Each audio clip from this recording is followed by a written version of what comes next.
저는 5천까지는 반도체 업황도 좋고 AI 기조가 계속 간다면 한번 두들겨 볼만 하지 않을까 생각을 합니다. 자, 저는 AI 버블론에는 동의하지 어렵습니다. 바로 그런 차원에서 상방이 아직까지 많이 열려 있다고 생각하고요.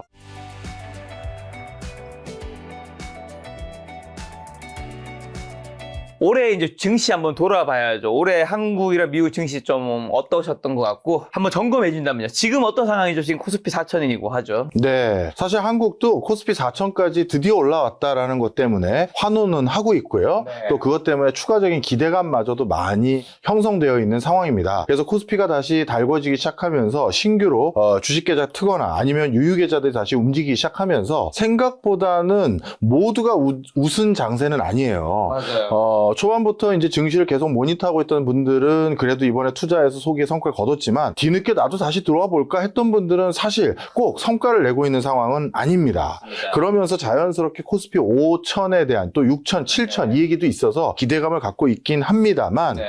지금 현재로는 좀 주춤하면서 끝났기 때문에 2025년의 주식시장 한마디로 정리하자면 모두가 웃은 시장은 아니다. 이게 참 의외의 공교로운 상황이 돼버렸다. 저는 일단 이렇게 평가하고 싶습니다. 자, 내년도 증권사들이 코스피 상단 4,500에서 5,500 보고 있더라고요. 교수님 어떻게 보세요? 저는 5천까지는 반도체 업황도 좋고 AI 기조가 계속 간다면 한번 두들겨 볼만 하지 않을까 생각을 합니다. 그렇지만 전 세계적으로 지금 도사리고 있는 여러 불확실성들이 있고요. 특히 내년도 경제는 이렇게 보시면 제일 좋을 것 같아요. 반도체로 인한 착시 효과. 자, 무슨 소리냐? 내년도 경제 성장률도 좋아지고 있고 수출도 많이 개선되고 있다. 네. 이거 다 반도체 때문입니다. 반도체를 빼고는 1일 평균 수출액, 수출 증가율 이거 마이너스로 돌아섰습니다. 그리고 더 정확히 말하면 반도체를 제외하고는 수출 증가율이 다 마이너스였어요. 최근 1, 2년 동안. 그래서 반도체 때문에 일어나는 착시 효과지 산업 전방위적인 호재가 있는 건 아니다. 이렇게 보시면 됩니다. 따라서 이런 과정에선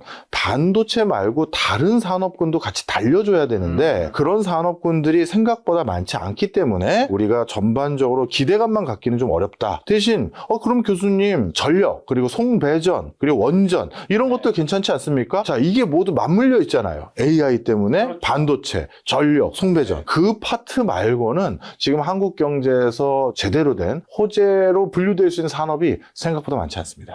그리고 지금 원달러 환율이 연고점 부근을 머물며 지금 1,480원대 정도인데 내년 1,500원 진입 가능성까지 거론됩니다. 이게 IMF나 금융위기 때의 고환율과는 좀 뭐가 다르고 고환율 기조 내년에도 왠지 계속될 것 같은데 이거 앞으로 괜찮은 건가요? 제가 제 라디오 프로그램에 제가 웬만하면 이렇게 강하게 얘기 안 하는데 라디오 프로그램 손에 잡히는 경제. 손에 잡히는 경제에서 한번 이 얘기를 했다가 지금 모두 눈 뻘겋게 쳐다보고 계신 분들이 계세요. 이렇게 1,500원 찍을 일이 별로 없습니다. 찍을 일이 없다. 예, 이렇게 얘기를 했습니다.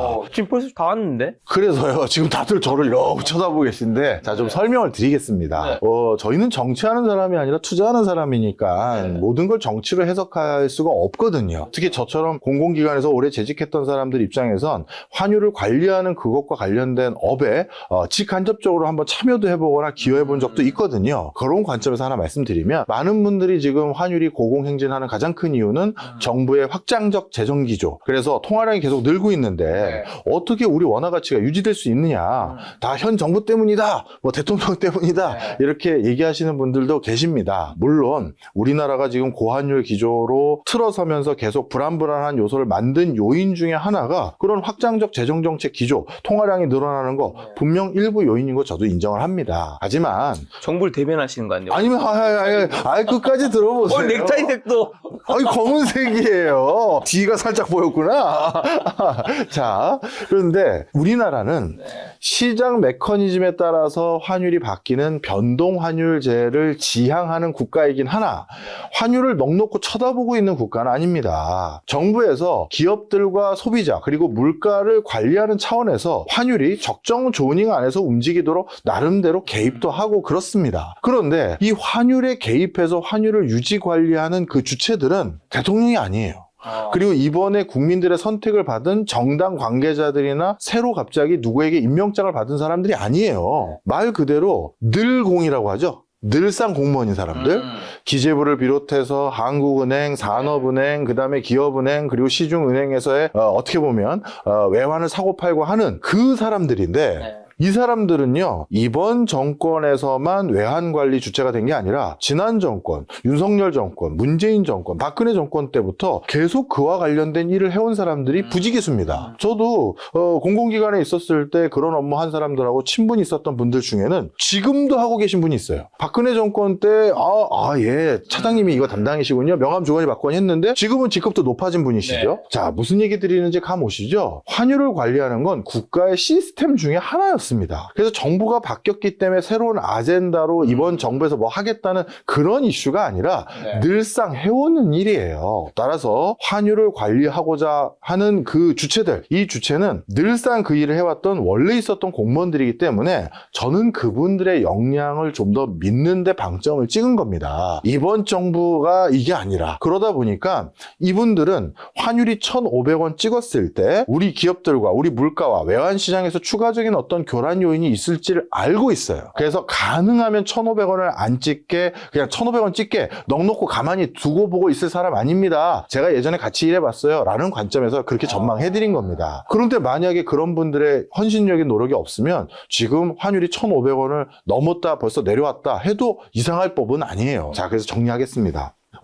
많은 매체들이 정치에 관심을 많이 두다 보니까 모든 경제 현상을 정치와 맞물려서, 정권과 맞물려서 해석하는 경우가 있는데, 앞으로 경제 현상을 분석하실 때는 늘공이 하는 일인 건지 어쩌다 공무원이 된 사람이 하는 일인지를 구분하셔서 분석하는 게 투자에는 훨씬 더 합리적인 선택을 하실 수도 있습니다. 이렇게 얘기해놨는데 1,500원 넘으면 아니 근데 말씀하신 거는 그러면 늘공, 이 공무원 담당자분이 예전에 일을 해보셨고 그 일을 굉장히 잘하고 네. 플러스로 1,500원 찍으면 진짜 우리나라에 악영향들이 있기 때문에 그렇게 안 하게 할 것이라는 어떻게 보면 역량과 의지 같은 건데 네. 그분들이 의지대로 됐으면 1,400원치 80원까지도 안 왔어야 되는 거 아니에요? 네, 중요한 얘기 해주셨어요. 자, 어마어마한 중요한 얘기 해주셨어요. 네. 예를 들어서 그러면 우리 경제가 제일 좋은 건 1,300원대나 1,200원대 아니냐? 그때로 관리해야지. 자, 여기서 중요한 게 있는데요. 우리가 환율을 관리함에 있어서 시장의 큰 원화 가치를 평가하는 요소들 있잖아요. 그것 때문에 시장이 흘러가는 그 대세 흐름에 역행하는 정도의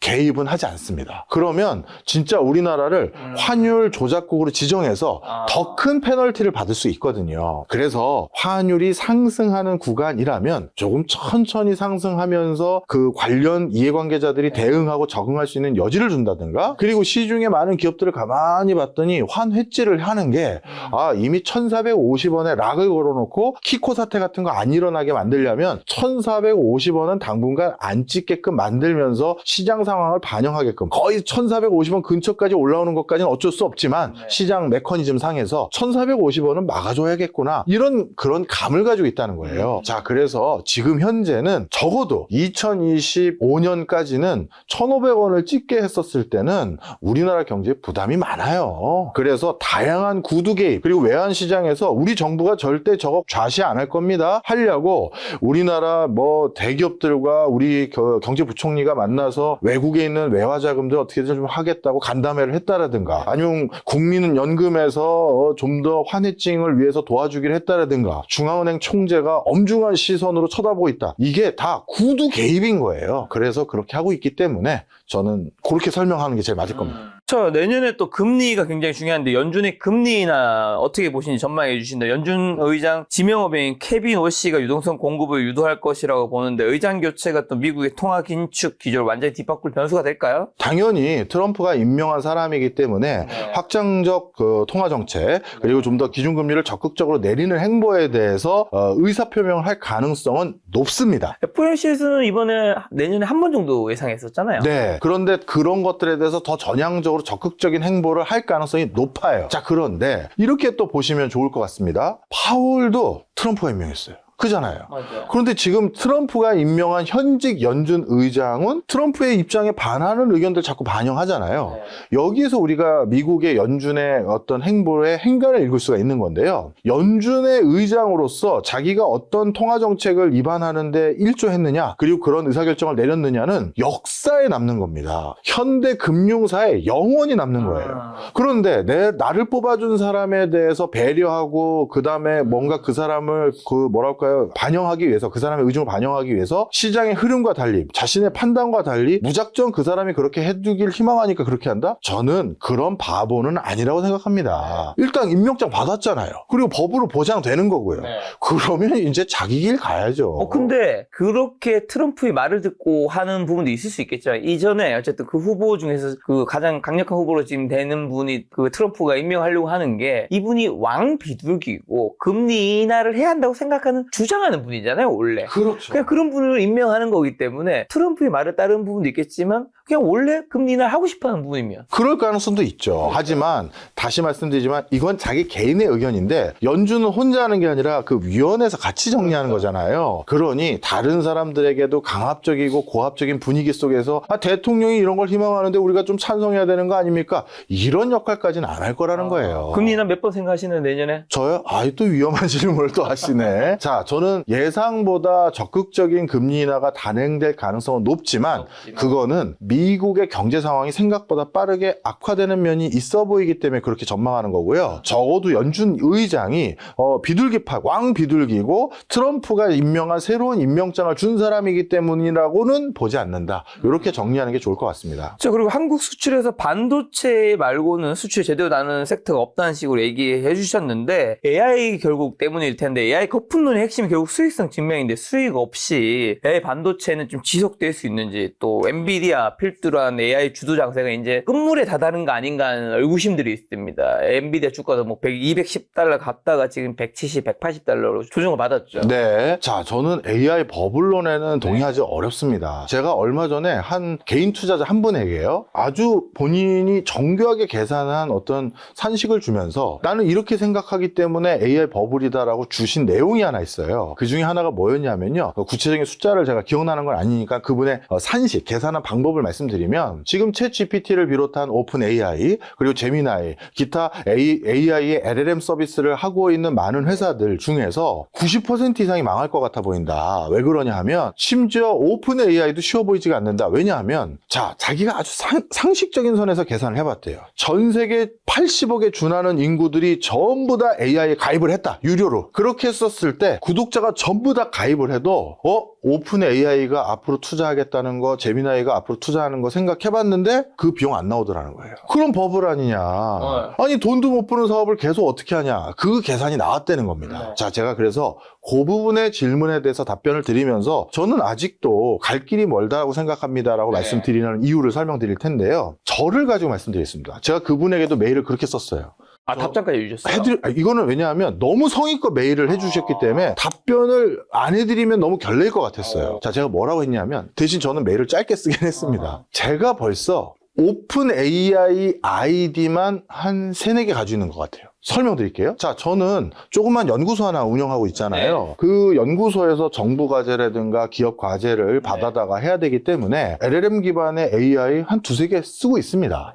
그런데 그 중에 퍼플렉시티도 쓰고 있고 챗GPT도 쓰고 있고 제미나이 3.0도 쓰고 있는데 요거 말고 제가 업무에 도움받기 위해서 추가적으로 더 쓰는 AI 버전들이 있어요. 일단 공부하는 사람들은 SCI 스페이스라는 논문 기반으로 연구 결과 추출해주고 요약해주고 하는 그런 또 AI 솔루션이 있는데 그거 저 유료로 쓰고 있고요. 그리고 PPT 만들어주는데 일부 도움받는 것도 또 하나 쓰고 있고 하여튼 이렇게 2-3개 더 쓰고 있습니다. 자, 그런데 SCI 스페이스라든가 젠스파크라든가 이런 다른 아이디들은 제가 가입한 건 그 AI 기반 회사들은 챗 GPT와 연동되어 있는 회사들이에요. 그러니까 챗 GPT의 그 기반으로 솔루션을 추가적으로 만들어서 제가 필요한 걸 추가적으로 애드해서 서비스 주는 거예요.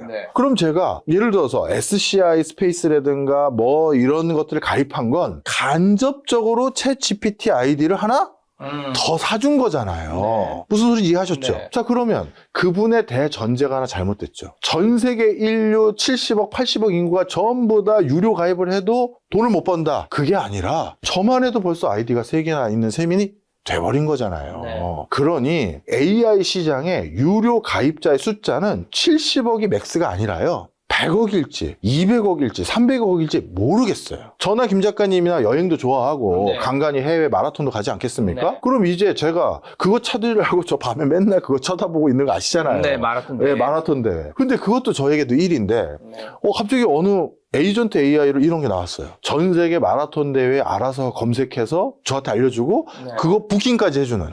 그럼 저는 또 그 유료 가입 또 하겠죠. 그럼 걔는 알고 또 있죠. 제미나이 연동된 에이전트 서비스. 그럼 제미나이 또 하나 가입한 거네요. 이렇게 된다는 거예요. 그래서 제가 이제 쇼핑에도 쓰고 러닝할 때도 쓰고 PPT 만들 때도 쓰고 학교 수업 관련할 때도 쓰고 AI 아이디가 몇 개가 더 늘어날지 몰라요. 근데 교수님은 이런 지적인 탐구심이 많다 보니까 그렇지 일반 사람은 그렇게까지 학대 잘 안 되잖아요. 점점 그렇게 될 겁니다.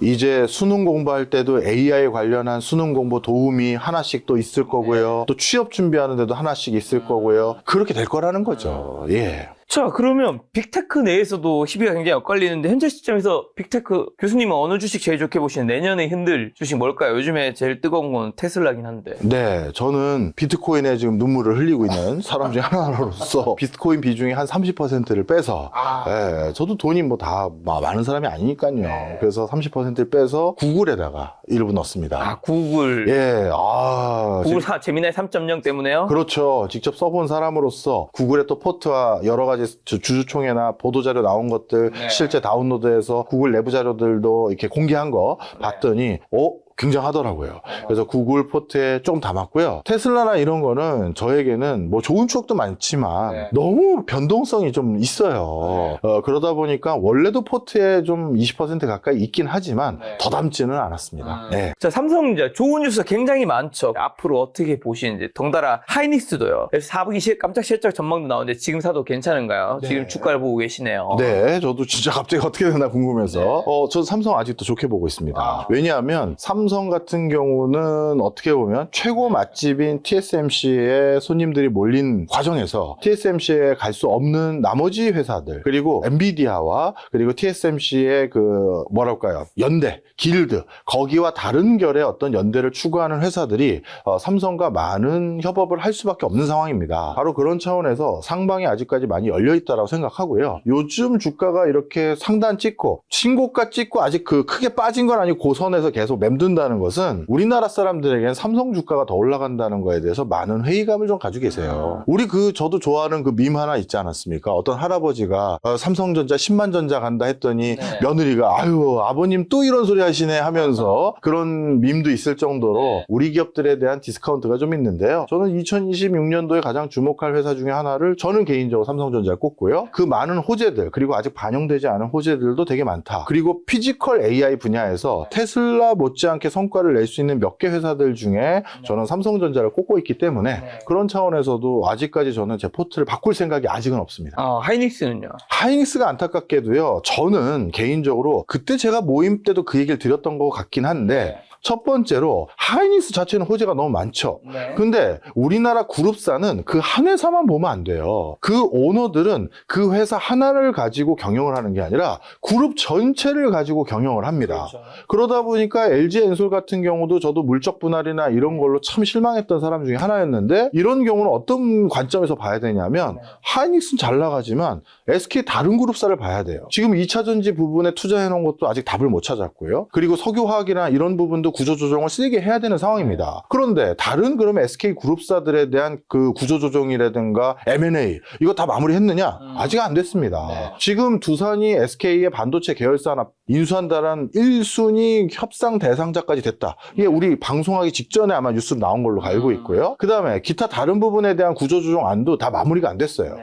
그럼 이런 상황에서 뭔가 다른 SK 계열사에 대해서 지금 조속히 마무리가 안 됐을 경우 SK 하이닉스 기반으로 한 지원 내지 뭔가 하여튼 그런 교통정리가 일어날 수가 있거든요. 그러면 이거는 하이닉스는 좋다 하더라도 그룹사 리스크가 공존하고 있기 때문에 저는 워낙 그룹사에 참 뒤통수 맞은 적이 많았던 개인 투자자로서 이게 손이 잘 아직은 좀 안 가더라고요. 트럼프로 인해 사실 올해 조선 원전이 많이 올랐었는데 내년에 미국 정책 수혜주 중에서 가장 파괴력 있게 보는 섹터는 어디가 될까요? 저는 내년 미국 정책 수혜주 중에서 가장 파괴력 있게 보는 것들은 에너지 관련주입니다. 러우 전쟁이 슬슬 마무리가 돼가고 있고 러우 전쟁이 이렇게 오래 지속되면서 유럽의 많은 그 기업들이 러시아를 기반으로 한 에너지 수급 체계를 완전히 단절할 준비를 해가고 있어요. 그런 과정에서 미국이 러시아의 빈칸을 채울 수 수 있는 에너지 수급처로서의 역할, 거기에 빈칸을 채울 수 있는 플레이어로 참여할 수 있는 여지가 더 커졌습니다. 따라서 본격적으로 미국의 에너지 기업들이 유럽을 대상으로 한 에너지 수급처 이런 노력을 해줄 수 있는 여지가 점점 더 커지면서 그런 것들에 대한 시장의 선반영, 그리고 알래스카 천연가스 개발이라든가 이런 것들에 대해서 조금씩 더 비중을 높여 나가면서 기대감을 가질 수 있는 분위기가 있다고 생각합니다. 자, 주식금 정리한 질문. 내년에 한국 주식, 미국 주식 뭘 사야 되고 유망세트 어디로 보시는 거죠? 제일 어렵네요. 네. 네, 사실 불확실성 요인도 있고 AI 쏠림 현상도 많기 때문에요. 네. 저는 아직까지 AI가 더 간다라는 주의자에 더 가까워서 제 투자 비중에서도 빅테크 기업, 또 삼성전자를 비롯한 반도체 회사들, 그렇네요. 구글과 삼성전자. 예, 이런 데가 워낙 높은 사람으로서 아직은 조종할 이유를 많이 못 보겠어요. 오히려 구글과 삼성이 너무 밸류체인들이나 사업 모듈이 타이트하게 붙어가면서 이 두 개를 같이 산다는 건 저에게 분산 투자가 아니게 돼버리거든요. 그래서 지금 이게 아니라 MS를 더 사야 되나 싶기도 하고, 구글이나 삼성 비중을 좀 줄이고, 하여튼 AI 범주에서 전 뛰어놀 생각이지 다른 산업에는 아직까지 크게 손이 가진 않네요. AI가 앞으로도 더 간다고 보시는 거네요. 예.